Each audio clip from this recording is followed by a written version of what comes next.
Few things are as rewarding as when a student tells you about a conversation they had with their parents the night before about the lesson you gave them yesterday. A kid remembers supply and demand if they've actually acted it out. Their eyes really brighten up like, I can do this for real, with real money?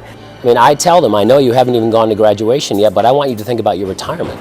I want you to save. All I can say is come into a classroom, watch kids in action, and they would be in awe of what they would see.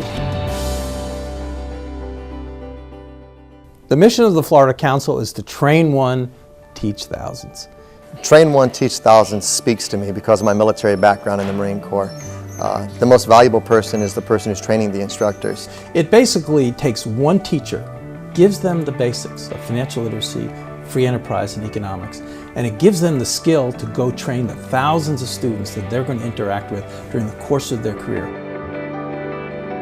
So what I love about being an economics teacher is I can teach the students, and that'll generate conversations with their friends, with their parents, and our community at large. Students should begin learning economic literacy at the same time they begin learning any kind of literacy. Ultimately, you have absolutely embraced an entire generation of kids in what I believe to be the most important set of skills that they can take from school.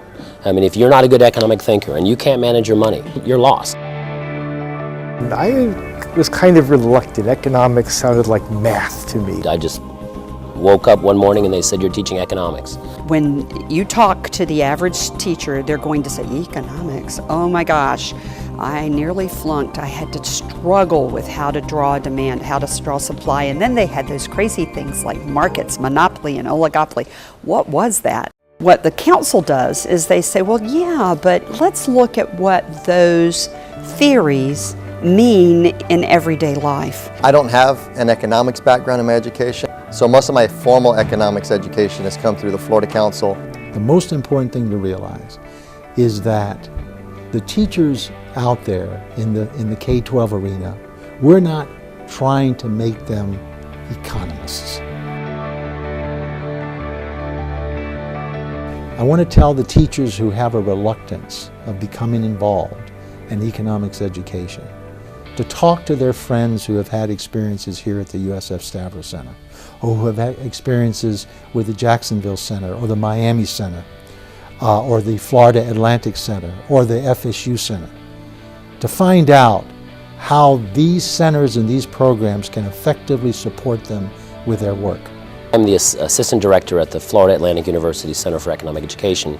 We do workshops for elementary, middle, high school teachers, and basically lay out a menu of options for teachers. The one that I've used the most in recent years is one that I actually helped to write, which was the Financial Freedom, which is just, to me, amazing. They bring it down into like how to do a budget, how to plan for college, I mean, those lessons are priceless. Financial freedom deals with the students' actual lives. They want to know about buying a car, getting an apartment, living independently, financing college, having a bank account. Teaches the fundamentals of credit, fundamentals of how to manage risk. So it's a wonderful device that is now available for free. Last year, I was awarded the 3rd place prize in the Stock Market Challenge, and that was the first time I had ever done anything with economics in the classroom. They get the whole concept of buy low, sell high. It was just like, wow, I could do this for a living. And they really get excited because of that. And they come back every year like, I want to do it again. I recently got a letter from a former student, and he wrote me to tell me he owned a business and he had 60 employees. And he was considered a special ed kid, and he's a successful businessman today. That tells me I'm doing what I need to do.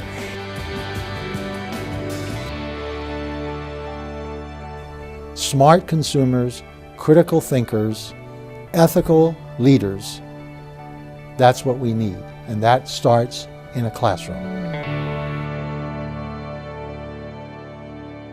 The Florida Council motto, train one, teach thousands, is right on the money.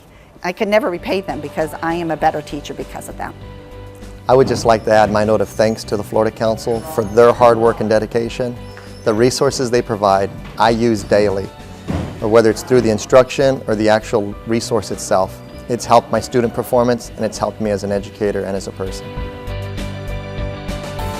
The Florida Council on Economic Education needs support. It needs business people to take an interest and to help financially, to become engaged in their community. If you're a CEO and you're hiring people, if you have the opportunity to hire someone who understands good business practices, who understands what it takes to be profitable and to be efficient, and knows how to take care of their personal finances, would you rather have that person or someone who's just there to take a paycheck, basically does enough work to get through, and doesn't take care of their personal finances and may get into trouble and hot water?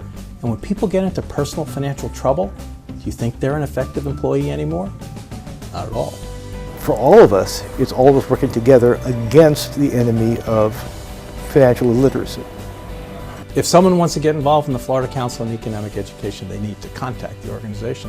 There are many different great programs that the Florida Council runs. They can support them directly. They can support them statewide. They can support them in their own community. We have 5 centers around the state. They can get involved in supporting that center and educational programs where they live. So this is a great way to have a direct impact on the quality of education, the quality of our financial future, and our quality of life.